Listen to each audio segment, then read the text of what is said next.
Imagina una civilización que conquistó la mitad de Europa, destrozó el mito de la invencibilidad de Roma y construyó vastas ciudades.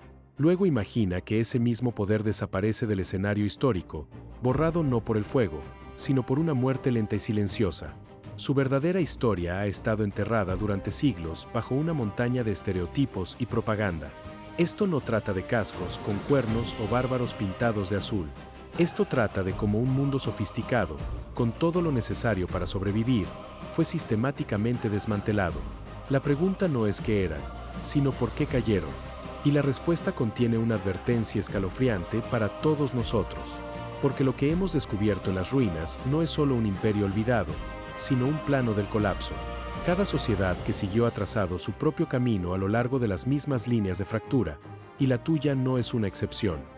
Hay una fecha que los romanos grabaron en su memoria colectiva como una herida que nunca sanó del todo, el 18 de julio del 390 a.C. Durante siglos después de ese verano catastrófico, permaneció marcada en su calendario como un dai sater asterisco, un día de mal augurio. En ese día, no se podía iniciar ningún negocio público, no se realizaba ninguna ceremonia, ningún ejército se ponía en marcha, porque su espíritu llevaba un peso de desastre que ningún ritual podía purgar. El poder de esta fecha no fue conferido por un dios, sino por un pueblo que Roma no entendía, no respetaba y nunca había enfrentado como iguales. El ejército romano que marchó al encuentro de los invasores en el río Alia, al norte de la ciudad, era disciplinado y confiado, una fuerza endurecida por guerras contra sus vecinos italianos. Lo que encontraron fue algo para lo que no tenían doctrina ni vocabulario, una aterradora carga sincronizada de guerreros altos, muchos con el torso desnudo, avanzando con una cacofonía rítmica y ensordecedora de espadas golpeando sus largos escudos, sus gritos de guerra un sonido descrito como a la vez inhumano y paralizante. La línea romana no solo se rompió, se disolvió. Los soldados huyeron en pánico ciego, ahogándose en el Tíber bajo el peso de sus propias armaduras, abandonando por completo el camino a Roma. En unas pocas horas brutales, la ciudad quedó indefensa, su mito de invencibilidad hecho añicos. Breno y sus senones entraron en Roma con un silencio inquietante, esperando emboscadas y encontrando solo abandono. Luego, en el foro, se detuvieron, confrontados por una visión que incluso a ellos los hizo vacilar. Los senadores romanos más ancianos, vestidos con togas blancas ribeteadas de púrpura, sentados inmóviles en sus sillas de marfil, habiendo hecho las paces con la muerte. Su serena desfianza era tan absoluta que, según el historiador Livio, un guerrero celta extendió la mano y tocó la barba de un senador, Marco Papirio, un gesto de respeto perplejo que rompió el hechizo. Ese momento de solemne incomprensión intercultural marcó el comienzo del saqueo, pero también enmarcó la pregunta central y persistente de esta historia. ¿Cómo pudo una civilización capaz de este asterisco, de humillar a la superpotencia emergente del Mediterráneo y dominar medio continente, desaparecer como fuerza política en un solo siglo? Así que, si cierras los ojos e intentas imaginar a un celta ahora, ¿qué ves? Un guerrero imponente, de barba roja, desnudo y pintado de pies a cabeza con glasto azul, llevando un casco con 2 cuernos de toro, blandiendo un arma pesada. Esta imagen es seductora, cinematográfica, y casi completamente una construcción moderna, un collage de propaganda grecorromana y malentendidos populares que un siglo de arqueología ha desmontado sistemáticamente. Esos cascos con cuernos aparecen en muy pocos yacimientos celtas y probablemente eran objetos rituales, no equipo de batalla. El famoso pigmento azul, aunque real, era una práctica específica de algunas tribus británicas, no un uniforme universal. La idea de un pueblo nómada, sin arte, sin raíces, es una ficción política, elaborada por sus enemigos para justificar la conquista, y oscurece una realidad mucho más sofisticada y fascinante. Para entender esa realidad, primero borra el mapa moderno de Europa de tu mente. Imagina en su lugar el continente alrededor del 300 AC, un paisaje de montañas, ríos y bosques sin fronteras nacionales. Ahora, colorea la asombrosa extensión de la presencia e influencia celta. Tu pincel cubriría las islas británicas casi por completo. Barrería lo que ahora es Francia, vastas extensiones de Iberia, el norte de Italia hasta el Valle del Po, Suiza, Austria, las tierras checas, los Balcanes, y luego, en un salto que aún asombra a los historiadores, aterrizaría en una región del centro de Anatolia llamada Galacia.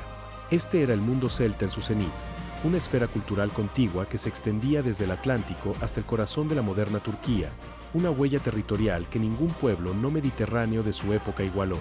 Los cimientos de este mundo se trazan a través de la arqueología, no de la leyenda.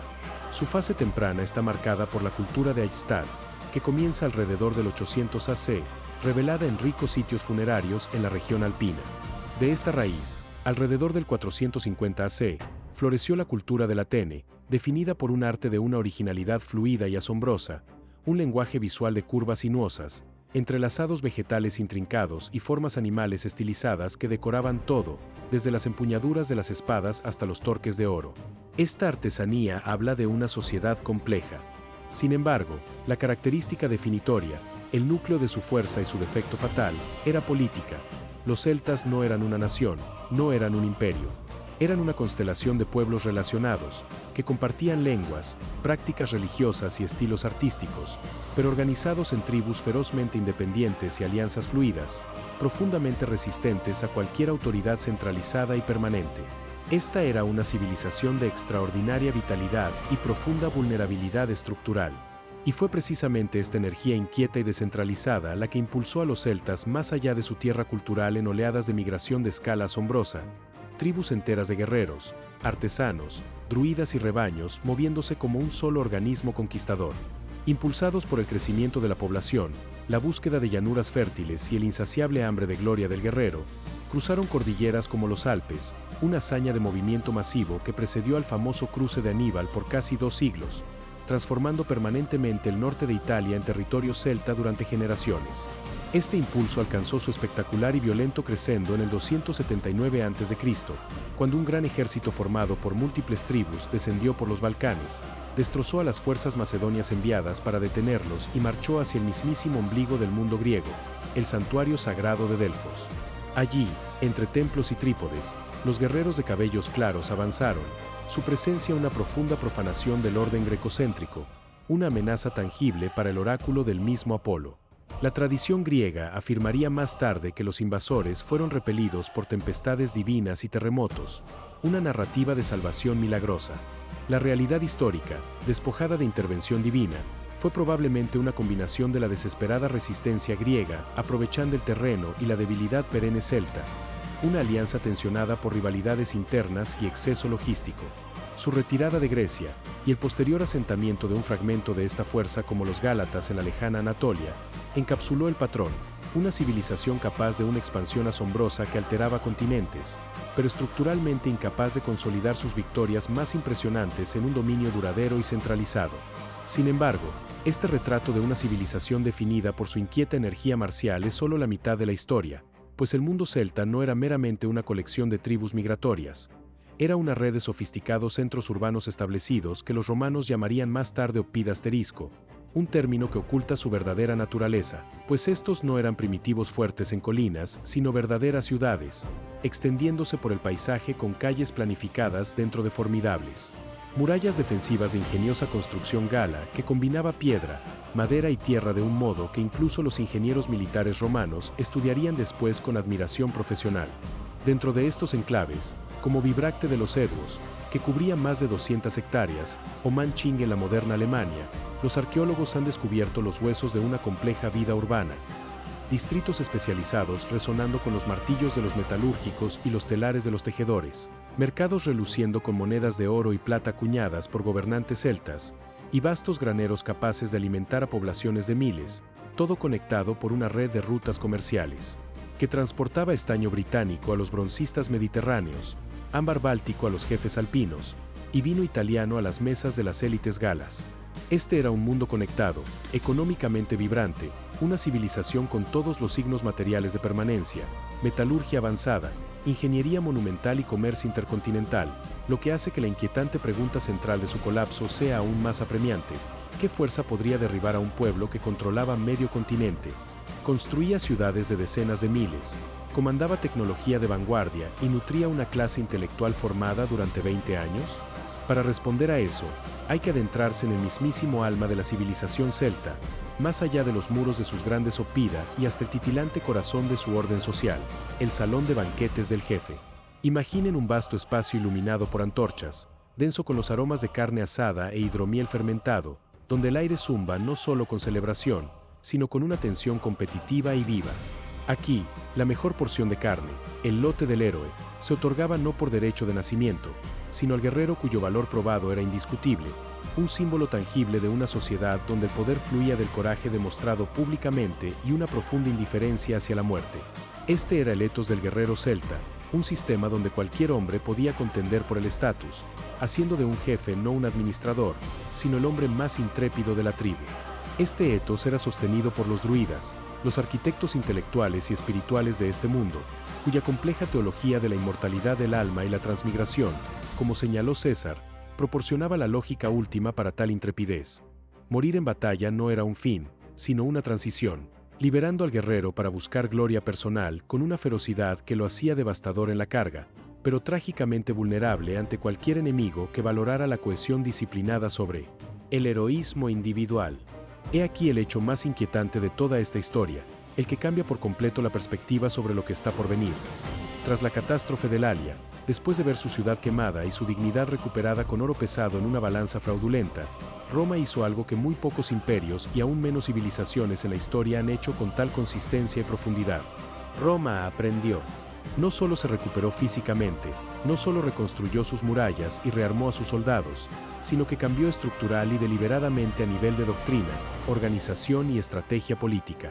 El ejército romano que había marchado al Alia se basaba en la falange de estilo griego, una formación rígida de escudos y lanzas apretados devastadora en terreno llano y predecible, pero totalmente vulnerable en terreno irregular y contra enemigos que atacaban con velocidad y ferocidad impredecibles. Precisamente el tipo de fuerza que los guerreros celtas sabían cómo desmantelar.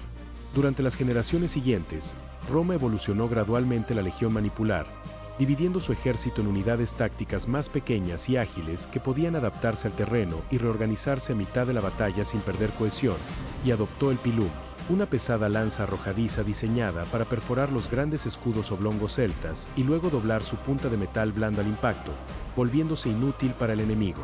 Esta no fue una única reforma nocturna nacida directamente del Alia, sino un proceso de evolución acumulada, probablemente acelerada por el trauma galo. Y el mayor cambio romano no fue técnico, sino político. Su método sistemático y escalable de forjar alianzas e incorporar gradualmente a los pueblos derrotados en su sistema, una maquinaria de expansión que se alimentaba de sus propias conquistas de un modo que la fluida estructura política celta, obsesionada con la autonomía, era orgánicamente incapaz de replicar. La prueba decisiva de esta maquinaria política llegó en la batalla de Sentinum en el 295 a.C., donde Roma se enfrentó a una formidable coalición supertribal de samnitas, etruscos, umbros y los celtas enones, una de las mayores concentraciones militares que la antigua Italia había visto hasta entonces. Esta gran alianza demostró que las tribus podían unirse contra la amenaza común, y por un tiempo, funcionó. Pero la victoria romana allí no se aseguró por un coraje superior en el campo de batalla, pues los guerreros de la coalición lucharon con ferocidad legendaria, sino por la capacidad inigualable de Roma para sostener un esfuerzo de guerra prolongado a través de su red de aliados vinculados por obligaciones contractuales permanentes. Mientras la improvisada alianza celta-itálica, carente de cualquier mecanismo institucional para la cohesión, comenzó a fracturarse bajo la tensión prolongada de una campaña de meses, las grandes pérdidas y los intereses tribales divergentes, el sistema romano de tratados fijos y apoyo logístico se mantuvo firme, absorbiendo sistemáticamente el golpe hasta que la coalición se quebró bajo sus propias fuerzas centrífugas. Y ahora, mientras la presión sistemática de Roma desde el sur continuaba su paciente y desgastante trabajo, el segundo brazo de la tenaza comenzó a cerrarse desde el norte y el este, emergiendo de los sombríos bosques más allá del Rin. Alrededor del 120 AC, un pueblo cuyos orígenes aún debaten los historiadores, pero a quien las fuentes antiguas llaman cimbrios y teutones, irrumpió desde la península de Jutlandia en una migración de aterradora y caótica fuerza. A diferencia de las expansiones celtas anteriores, más deliberadas, esta no era una ola conquistadora buscando nuevas tierras donde establecerse, sino una vasta y desarraigada marea humana sin un destino claro, una fuerza imparable de puro desplazamiento que barrió Europa central y entró en la Galia celta durante una década de movimiento implacable. Al descender esta tormenta de humanidad, desencadenó un catastrófico efecto dominó dentro del mundo celta. Tribus desplazadas de sus tierras ancestrales chocaron contra los territorios de sus vecinos, encendiendo nuevos ciclos de guerra interna que drenaron recursos y consumieron energía política, mientras que las vitales rutas comerciales del estaño británico, el ámbar báltico y la sal alpina, las mismas arterias de la prosperidad celta, fueron cortadas por el caos, empobreciendo a las élites y privando a los grandes oppida de su sustento económico vital. Esta fue la onda de choque del norte, un desastre a cámara lenta que desenredó metódicamente la compleja red de estabilidad celta desde dentro, dejando a la civilización debilitada, internamente dividida y completamente desprevenida para el apretón final y coordinado que ahora era inevitable. Las consecuencias para Roma fueron, a corto plazo, un reflejo de la catástrofe celta, una serie de devastadoras derrotas militares que dejaron a la República tambaleándose con un pánico no sentido desde el saqueo de Breno 2 siglos antes. En Noreia en el 113 a.C., luego Burdigala en el 107 a.C., y finalmente, en la apocalíptica batalla de Araucio en el 105 a.C., los ejércitos consulares romanos fueron aniquilados por los cimbrios y teutones, con fuentes antiguas estimando unos asombrosos 80.000 muertos romanos en un solo día de carnicería nacida de comandantes rivales que se negaban a cooperar. Sin embargo, aquí, la divergencia fundamental entre las dos civilizaciones quedó al descubierto en la respuesta de Roma. No se fracturó bajo la onda de choque, sino que la transformó en combustible para una profunda metamorfosis institucional. Bajo el censor Cayo Mario, la antigua milicia ciudadana fue forjada en un ejército profesional de soldados de servicio prolongado, equipados cada vez más por el Estado y vinculados por lealtad personal a su general, una revolución militar que, en 3 años, vio a las mismas hordas germánicas aniquiladas en Aquae Sestiae en el 102 a.C. y Vercellae en el 101 a.C. La pinza estaba ahora irrevocablemente cerrada. Desde el sur, la paciente y burocrática absorción de Roma continuaba su inexorable avance. Desde el norte, la presión germánica había hecho su trabajo, dejando al mundo celta internamente devastado, sus redes comerciales destrozadas y sus tribus encerradas en conflictos menores y agotadores. Y mientras las tribus de la Galia manejaban las consecuencias de 2 décadas de turbulencia ruinosas, en Roma, un joven aristócrata de una familia antigua y finanzas desastrosas, Cayo Julio César, comenzó a calcular cómo podría usar la Galia para salvar su propia carrera política ascendente. En el invierno del 59 AC, Cayo Julio César era un hombre de reputación brillante, deudas paralizantes y ambición ilimitada, recién salido de su consulado y necesitado de un mando militar, un escudo de sus enemigos políticos, una fuente de gloria y un medio para pagar a sus acreedores. Los extensos y fragmentados territorios de la Gallia Comata, la Galia de cabello largo más allá de las provincias romanas, presentaban la respuesta perfecta. El mando que aseguró mediante maniobras políticas, abarcando la Galia Cisalpina e Iliria, y pronto ampliado para incluir la franja mediterránea de la Narbonense, fue su pretexto legal. El vasto mundo celta técnicamente independiente al norte era su verdadero objetivo. Su método, establecido con fría precisión política en su primer año, no fue el de un general tradicional enfrentándose a un enemigo en el campo, sino el de un maestro estratega explotando la misma arquitectura de la vulnerabilidad celta. Primero vinieron los helvecios, una tribu celta entera migrando hacia el oeste desde la Suiza moderna, un movimiento masivo y caótico de personas y rebaños. César intervino, enmarcando su paso como una amenaza para los aliados romanos, los derrotó y marchó por la fuerza a los supervivientes de vuelta a su tierra natal, estableciendo de un solo golpe su autoridad más allá de las fronteras romanas sin una reacción significativa del Senado. Luego, casi de inmediato, aprovechó la súplica de las tribus galas que sufrían bajo el rey germánico Ariovisto, que había cruzado el Rin y subyugado tierras celtas. La derrota de César a los suevos fue presentada como una liberación, pero su verdadera función fue instalar a Roma como el único y supremo árbitro de quien podía vivir en la Galia. Así, se estableció el patrón para los 6 años siguientes. Identificar las divisiones perennes entre tribus, intervenir como el patrón de un aliado elegido, usar guerreros celtas contra otros celtas, absorber a los vencidos y repetir, un ciclo de conquista autoperpetuado alimentado por la habilidad preternatural de César para leer las tensiones internas de una sociedad construida sobre la rivalidad y aplicar presión en el momento exacto de su mayor fragilidad tribal. La cosecha sombría del método político de César es quizás el punto más sensible en esta historiografía, la escala de la destrucción humana. Fuentes antiguas, como Plutarco escribiendo 150 años después, citan cifras tan asombrosas que desafían la fácil comprensión. Alrededor de 1 millón de galos muertos y otro millón esclavizados durante la campaña de 8 años. Los estudiosos modernos, aunque ven estos números probablemente inflados por efecto retórico, aún reconocen el consenso arqueológico y demográfico. Este fue un evento de destrucción extraordinaria en la historia europea antes de la era moderna. Una catástrofe demográfica a menudo minimizada en la tradición occidental por la brillantez de la propia prosa de César y la posterior y fluida romanización de los supervivientes. Sin embargo, esta misma presión, este desgaste sistemático de una civilización, finalmente alcanzó un punto de ruptura en el invierno del 53 al 52 AC. La chispa voló desde Cennabum, la moderna Orleans, donde las humillaciones acumuladas de los impuestos romanos, la interferencia y el saqueo se encendieron en un solo día furioso. La población del Oppidum se volvió contra los comerciantes romanos que vivían allí y los masacraron, un acto de violencia cruda y catártica que fue menos una batalla que un espasmo de rabia reprimida contra los símbolos de la ocupación. Y luego, con una velocidad que el propio César describió con una nota de alarma sobrecogida, la noticia de esta masacre corrió por toda la Galia, transmitida de colina en colina con tal eficiencia que viajó más de 400 kilómetros al territorio de los arvernos antes del amanecer siguiente. Un incendio de rebelión que se extendía más rápido de lo que cualquier caballo podía galopar. En este incendio entró el único líder cuya misma existencia parecía forjada por la desesperación del momento, Vercingétorix, hijo de Celtillo, un jefe arverno ejecutado por su propia tribu por el crimen de buscar el reinado sobre toda la Galia, una ambición que la estructura política celta rechazaba con una fuerza visceral y fatal. Su primer intento de reunir a su tribu después de la chispa de Cennabum terminó con su expulsión de Gergovia por ancianos aún atormentados por el peligroso sueño de su padre, pero regresó con su propia banda de guerra, tomó el control por la fuerza e hizo lo que ningún líder galo antes que la había logrado con tanta claridad. Comprendió la debilidad fundamental de su mundo contra Roma. No podían ganar una guerra de desgaste en batalla abierta contra las legiones. Su única esperanza era negarle a César el mismo combustible de su campaña: alimento, forraje, refugio. Su estrategia fue tan brutal como lógica. Ordenó a las tribus aliadas quemar sus propias ciudades, graneros y campos antes de que los romanos pudieran alcanzarlos, una política de tierra quemada de un sacrificio autoinfligido y sobrecogedor.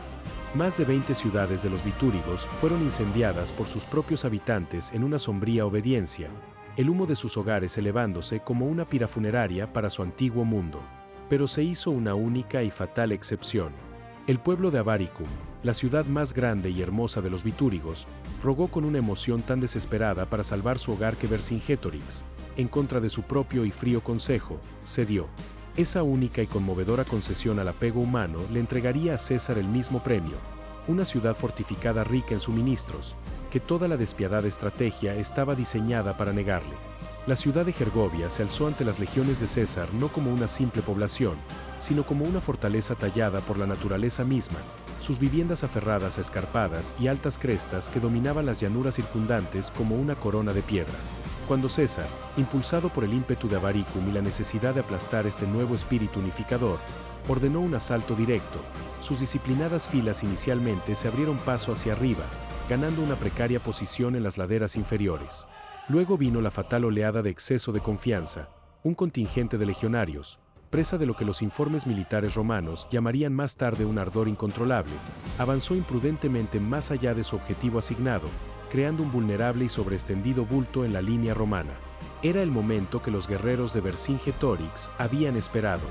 Desde las alturas, lanzaron un contraataque coordinado de aterradora ferocidad, su carga canalizada por el mismo terreno que había convertido a la ciudad en una fortaleza, estrellándose contra el expuesto flanco romano con la fuerza de una luz de rocas.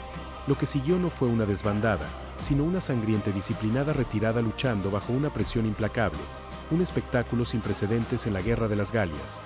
Las capas escarlata de los centuriones cayendo entre las filas desordenadas, las invencibles legiones de Roma obligadas a darle espalda y descender la colina que habían buscado conquistar, su retirada hostigada por una tormenta de lanzas galas y gritos triunfales que resonaron por el valle.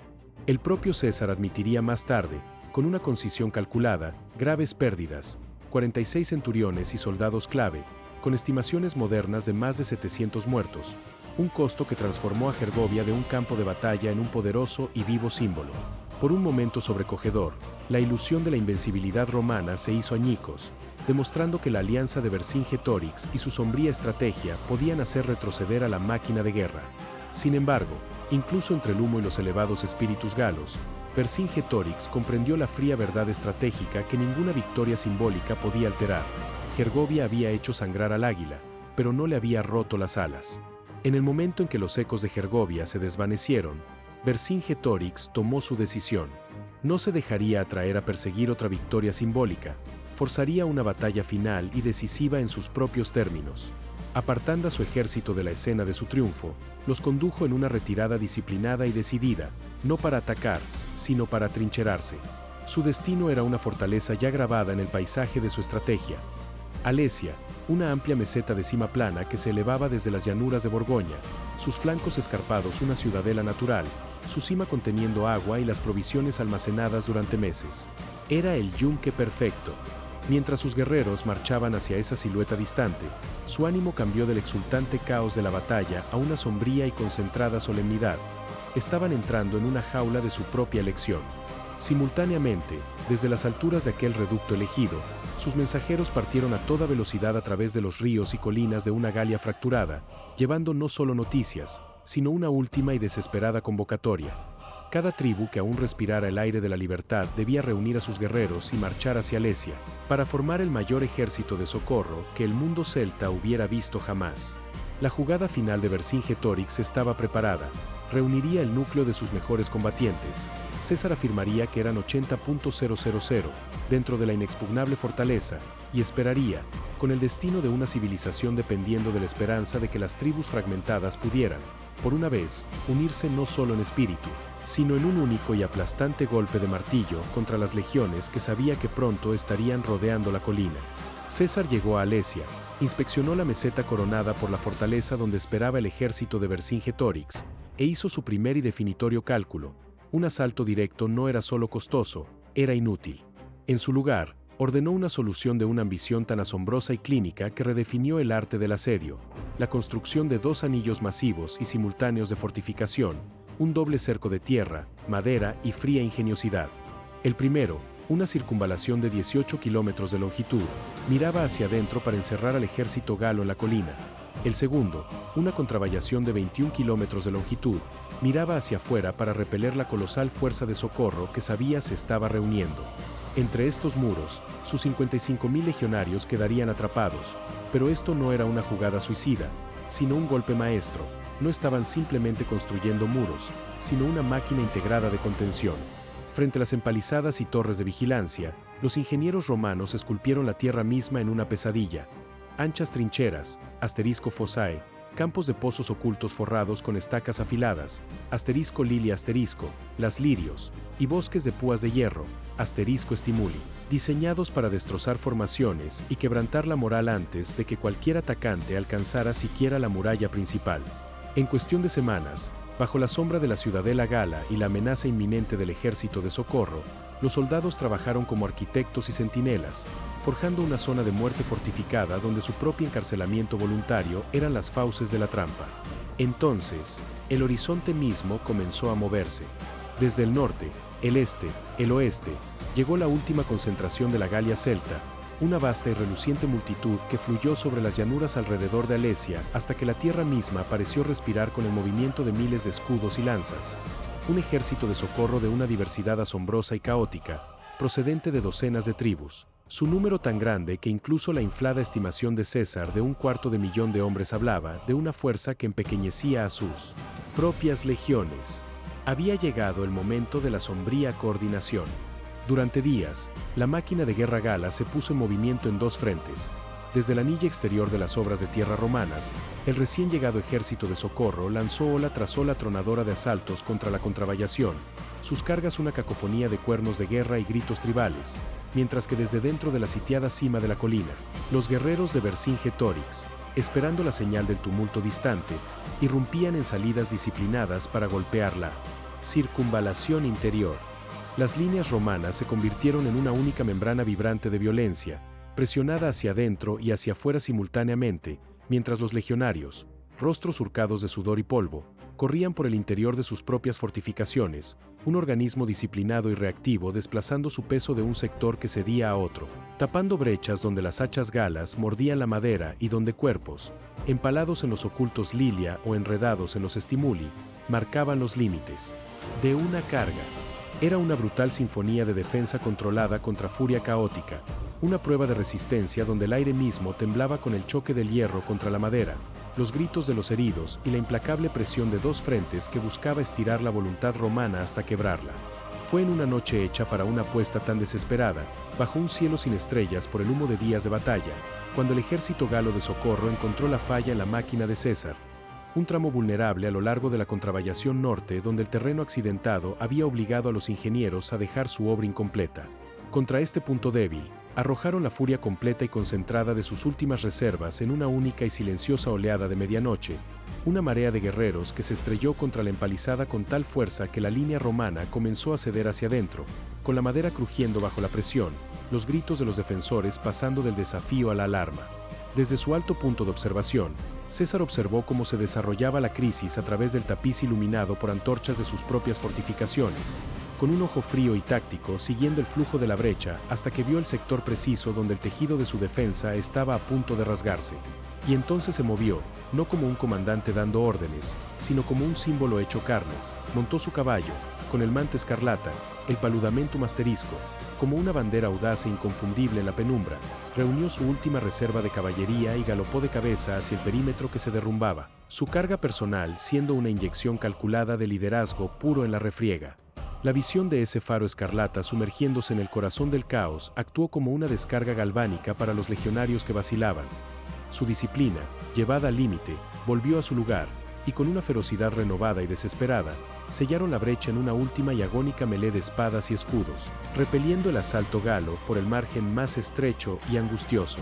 El ataque nocturno había fracasado, pero en esas horas desesperadas, con el destino de la Galia pendiendo de la resistencia de unos pocos maderos y la voluntad de un hombre con un manto rojo, todo el asedio, y el futuro de un continente, había estado en el filo de la navaja. El amanecer sobre Alesia no llegó con el clamor de un nuevo asalto, sino con un silencio profundo y escalofriante, mientras el ejército galo de socorro, habiendo gastado su última furia concentrada en el punto débil romano y fracasado, comenzaba a disolverse. Desde los muros de la fortaleza sitiada, los guerreros de Vercingétorix observaban, con los ojos hundidos, como la vasta hueste que había rodeado el muro exterior de César, la última esperanza de un continente, se fragmentaba en bandas tribales que discutían y comenzaba a alejarse de las líneas de asedio, su retirada marcada no por columnas ordenadas, sino por los restos dispersos y humeantes de hogueras abandonadas y los ecos distantes y desvanecidos de discusiones. Con su partida, la gran estrategia del martillo y el yunque se desmoronó en polvo, dejando la guarnición en la cima de la colina completamente aislada, un corazón atrapado latiendo solo contra el doble anillo de obras de tierra romanas. Dentro de aquellos muros, el ánimo cambió con una sombría finalidad, pasando de la tensa anticipación del rescate a la lenta y silenciosa agonía de un asedio por hambre. Los sacos de grano cuidadosamente acumulados comenzaron a reducirse visiblemente, los odres de agua se volvieron más ligeros, y los rostros de los guerreros, una vez desafiantes, adquirieron la expresión demacrada y resignada de hombres que cuentan el paso implacable de los días contra la aritmética menguante de sus provisiones. La batalla había terminado, lo que quedaba era una lenta cuenta regresiva logística hacia la rendición o la aniquilación, una espera sombría a la sombra de una victoria que ya se había decidido en la tierra y la oscuridad de la noche anterior. En la lúgubre y menguante luz de un consejo final, Vercingétorix contempló los rostros demacrados de sus jefes, no para debatir una ruptura o una última carga gloriosa, sino para determinar la única cosa que quedaba dentro de su poder, la manera de su fin. Con el ejército de socorro disperso y los graneros de Alesia vacíos, la resistencia continuada significaba solo la lenta y anónima extinción de cada alma dentro de la fortaleza, una rendición por hambre sin sentido ante la aritmética del asedio. Su decisión, entonces, fue una última y sacrificial jugada de liderazgo. Se ofrecería a sí mismo, voluntariamente y bajo sus propios términos, con la desesperada esperanza de que este acto de capitulación digna pudiera comprar misericordia, o al menos la supervivencia como prisioneros, para los guerreros que lo habían seguido por la promesa de una Galia libre. A la mañana siguiente, en un ritual de sumisión que la historia preservaría como un icono de la derrota trágica, se puso su mejor armadura y el torques brillante de su rango, montó su caballo de guerra más imponente y cabalgó solo fuera de las puertas, descendiendo la colina hacia el campamento romano en una lenta y solemne procesión observada por miles de ojos silenciosos. Ante el tribunal donde César estaba sentado, guió a su caballo en un círculo completo y silencioso, una última y desafiante afirmación de su identidad. Luego desmontó, se quitó el casco, su armadura y los símbolos de su mando, y los colocó a los pies del silencioso general romano. Sin una palabra de súplica, el líder de la revuelta gala entregó su persona, su libertad y su mundo. Las puertas de Alesia se abrieron de par en par, y el asedio, por fin, había terminado. Los años 51 y 50 a.C. no fueron una paz, sino un lúgubre epílogo, una operación sistemática de limpieza donde el genio de César pasó de la gran estrategia a la fría lógica administrativa del terror. El acto final y emblemático de esta pacificación fue el asedio de Uxellodunum, una fortaleza considerada inexpugnable debido a su fuente de agua secreta y subterránea, un problema no de valor, sino de ingeniería. La solución de César fue clínica. Sus zapadores localizaron y desviaron pacientemente el acuífero, dejando que los defensores murieran de sed tras sus poderosos muros, su rendición siendo un testimonio no del valor romano, sino de su estrangulamiento metódico y logístico. Y luego vino el castigo, administrado con la seca precisión de una decisión política. Para servir como un disuasivo permanente y ambulante, César ordenó que se cortaran las manos de cada guerrero que hubiera portado armas allí, perdonando sus vidas solo para que pudieran vagar por los caminos de la Galia como monumentos vivientes y mutilados al coste absoluto y horripilante del desafío. Una demostración final y escalofriante de que la victoria romana significaba no solo conquista, sino la escisión calculada de la misma voluntad de resistir. Y luego llegó el silencio, no el silencio súbito y atronador de un campo de batalla despejado, sino el silencio lento y arrastrado de un mundo siendo sobrescrito, una civilización disolviéndose no en fuego, sino en la fricción silenciosa de 1000 elecciones pragmáticas. Los pueblos de la Galia continuaron viviendo, cultivando los mismos campos, construyendo hogares sobre los mismos cimientos que sus ancestros, pero su mundo estaba sufriendo una transformación generacional, un proceso de absorción que no comenzó con un decreto, sino con la atracción gravitacional del poder. La élite gala, aquellos jefes y nobles que deseaban retener sus tierras e influencia, encontraron que el camino de menor resistencia estaba en la adaptación, aprendiendo el fluido compás del latín, adoptando un nomen romano, construyendo sus moradas en las líneas limpias de una villa romana, y participando de los nuevos consejos municipales que Roma estableció. Esto no fue cobardía, sino un frío cálculo de supervivencia, una elección racional que, repetida a lo largo de una generación, significó que sus hijos crecieron en hogares donde el latín era la lengua de la ambición y el futuro, mientras que el galo se convirtió en la lengua de lo viejo, lo rural y el pasado, un idioma abandonado por sus élites, destinado a la más silenciosa de las muertes, desvaneciéndose de las inscripciones para el primero o segundo siglo DC sin un último suspiro, dejando solo piedras mudas y bilingües como su epitafio. Esta erosión cultural pasiva fue acompañada de una destrucción activa y dirigida. El Estado romano, reconociendo en los druidas el corazón vivo de la memoria celta y la legitimidad supratribal, los persiguió sistemáticamente bajo emperadores como Tiberio y Claudio, cortando la cadena de transmisión oral que había llevado su filosofía, astronomía e historia durante siglos. Y porque ese conocimiento existía solo en la memoria humana, por tradición deliberada, su pérdida fue total, una biblioteca de la mente extinguida sin que un solo pergamino fuera quemado, dejando un silencio en el registro histórico más profundo e irreparable que las cenizas de cualquier ciudad conquistada. Sin embargo, de las cenizas de esta extinción continental silenciosa, persistió un susurro, llevado por los vientos atlánticos que las legiones de Roma nunca dominaron. En los márgenes occidentales no conquistados, las colinas envueltas en niebla de Irlanda, las escarpadas fortalezas de Gales y Escocia más allá del muro de Adriano, y el posterior refugio bretón en Armórica, el mundo celta se negó a morir. Aquí, la cadena de la memoria nunca fue cortada.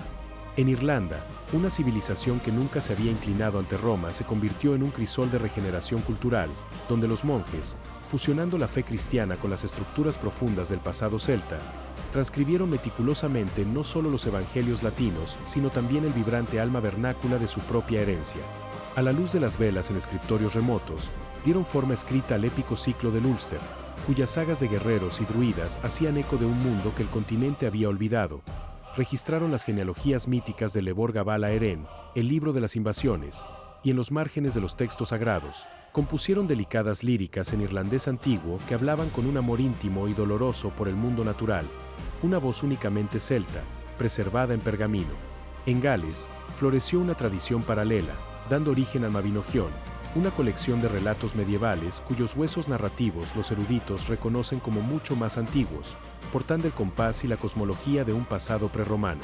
Y desde estos refugios, voces vivas aún hablan, el idioma galés, reclamado por cientos de miles, el irlandés, una lengua oficial enseñada en las escuelas, el gaélico escocés, resonando en las Hébridas, el bretón, aferrándose a la costa noroeste de Francia. Estos no son meros vestigios, sino el testamento terco y palpitante de un mundo que debería haber desaparecido por completo, y sin embargo, en los mismos bordes del mapa, desafiante eligió no hacerlo. Lo que representa el colapso de los celtas, visto desde el otro lado del tiempo, no es la victoria de lo civilizado sobre lo bárbaro, una narrativa simplista elaborada por los vencedores y repetida durante siglos. Es algo más sutil, más universal y más inquietante. La derrota de una forma específica y descentralizada de organizar la vida humana, construida sobre autonomía tribal, heroísmo individual y alianzas fluidas, por una forma diferente, imperial burocrática, diseñada para producir y sostener el poder estatal centralizado. El mundo celta no era primitivo en inteligencia, valentía, arte o filosofía. En algunos ámbitos, rivalizaba o superaba a Roma. Su falla fatal fue una forma que podía producir guerreros y artistas extraordinarios, pero no podía producir un estado duradero y escalable. La fortaleza de Roma era su opuesta, una máquina cuya eficiencia en escalar organización hizo que todas las demás ventajas culturales fueran secundarias en el largo y sombrío cálculo de la supervivencia. Esta es la fría lección de Alesia, un patrón que la historia ha repetido muchas veces desde entonces. La capacidad de un sistema replicable de abrumar una forma de vida más rica, más vibrante, pero finalmente inescalable. La historia de Vercingétorix no terminó en las llanuras de Alesia, sino en una celda de prisión romana, donde esperó 6 años mientras el mundo que había luchado por preservar era desmantelado, y el mundo que lo había derrotado se convulsionaba. En esos mismos 6 años, César cruzó el Rubicón, derrotó a Pompeyo, reformó el calendario, asumió el poder dictatorial y fue asesinado en los idus de marzo. Finalmente, en el 46 a.C., el rey cautivo fue conducido por las calles de Roma en la procesión triunfal de César, un trofeo en un desfile de botines, antes de ser llevado a la base de la colina capitolina. Allí, en el mismo terreno santificado por la memoria de los gansos sagrados y el fallido asalto de los enones 344 años antes, fue ejecutado. El círculo se cerró con una simetría sombría y poética. Un líder celta murió a la vista de los templos donde Roma había jurado nunca olvidar la humillación infligida por otro líder celta, Breno. El mundo que comenzó con una victoria gala terminó con la muerte ritualizada de un rey galo, la saga política de la Galia celta extinguida en la misma geografía sagrada donde su leyenda se había grabado por primera vez en la memoria romana. Y así, la civilización que había dominado la mitad de Europa no desapareció en un destello de fuego, sino que se desvaneció en el sustrato silencioso de la historia, transformada por la conquista, la represión y la lenta atracción gravitacional de un nuevo orden. Su pueblo se convirtió en galorromanos, sus descendientes a menudo inconscientes de la profundidad del mundo que los había precedido en su propia tierra. La pérdida más profunda fue la silenciosa, el vasto corpus oral de los druidas, su filosofía, derecho, astronomía y poesía, que desapareció sin un rastro escrito cuando sus vasijas humanas fueron eliminadas sistemáticamente, una biblioteca de la mente extinguida. Sin embargo, desde los márgenes no conquistados, sobrevivió un eco persistente, llevado en las lenguas vivas del irlandés, galés y bretón, no la historia principal del colapso, sino su vital y desafiante contrapunto. El ascenso y caída de los celtas plantea en última instancia una pregunta que resuena mucho más allá de la antigüedad. ¿Qué nos dice sobre cómo nacen, florecen y mueren las civilizaciones? La respuesta no está en simples relatos de barbarie, sino en las implacables mecánicas estructurales del poder, la organización y el frágil dominio de la memoria cultural frente a un imperio absorbente. Así que, has recorrido todo este camino, desde el Soc de la Alia hasta la desesperación de Alesia, desde los torques dorados de Eichstätt hasta la muerte silenciosa de una lengua. La historia de los celtas no es una curiosidad olvidada, es un caso de estudio grabado en el tiempo, una demostración de cómo el alma misma de una civilización, su feroz individualismo, su libertad descentralizada, su rica memoria no escrita, puede convertirse en su vulnerabilidad más fatal cuando se enfrenta a un sistema rival diseñado para nada más que escala, absorción y movimiento perpetuo. La pregunta que te deja, mientras se asienta el polvo de la historia, es esta. En nuestro propio mundo, con sus sistemas en choque y bellezas frágiles, ¿qué formas de organización estamos construyendo? Y dentro de ellas, ¿qué cosas preciosas e intangibles, qué voces, qué artes, qué formas de ver, podrían estar deslizándose silenciosa, inevitablemente, hacia la extinción? Aún así, incluso en ese sombrío cálculo, hay un contrapunto de esperanza, llevado no en el imperio, sino en el eco, la obstinada supervivencia del galés en sus valles, del irlandés en sus escuelas, del bretón en su costa. Estas no son la historia principal, sino su vital, susurrante postdata, prueba de que incluso después de la muerte política, El espíritu de un pueblo puede persistir en fragmentos, un testimonio escrito no en piedra, sino en obstinado, viviente aliento. Que tu imagen final sea la colina capitolina tal como se alza hoy, no como un monumento a un solo triunfo, sino como una silenciosa capa arqueológica en la ciudad moderna. Bajo sus piedras yacen comprimidos, uno sobre otro, el recuerdo del saqueo celta, los gansos sagrados, la ejecución del rey galo y el ascenso implacable del imperio que absorbió su mundo. Esta es la verdadera forma de la historia, no una línea recta de progreso, sino una serie de estratos enterrados, de triunfos y tragedias que cada uno moldea al siguiente. La capa celta está ahí, imborrable. Recuerda, entonces, que el pasado no es un país extranjero, sino el cimiento de nuestro presente. Las decisiones tomadas por romanos y celtas, sobre el poder, la libertad, la unidad y la memoria, son decisiones que las sociedades aún toman, en formas diferentes, hoy. Gracias por escuchar. Si historias como esta, que te llevan a un mundo que no conocías para ayudarte a entender el mundo en el que vives, te importan, considera suscribirte.